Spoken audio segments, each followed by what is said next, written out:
Gather all the necessary materials including gloves, a cleanser, a protective barrier cream, and a waste receptacle according to your facility protocol. Use the correct size incontinent brief for that resident. Be sure to wash your hands. Greet the resident and provide privacy. First, make sure the resident is capable to stand securely and safely. Remove the used product from front to back and dispose of the product based on your facility protocol.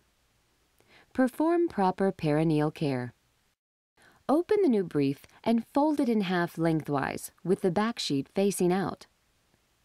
Give the ends a quick snap or tug to release the anti-leak guards.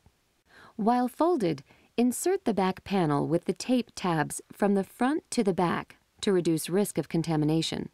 Pull the brief up onto the perineal area, centering it, and then unfold and smooth over the back side, while aligning the wetness indicator with the spinal cord.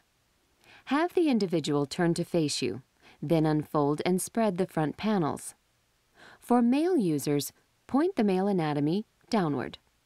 Next, pull the rear panels over the front panel. Peel the top tabs off and attach them to the front of the brief, one side at a time in a straight line. Then proceed to attach the bottom tabs in an upward angle. Make sure the brief is fitting high in the crease of the groin for the best fit and comfort. Dispose of used materials according to your facility protocol.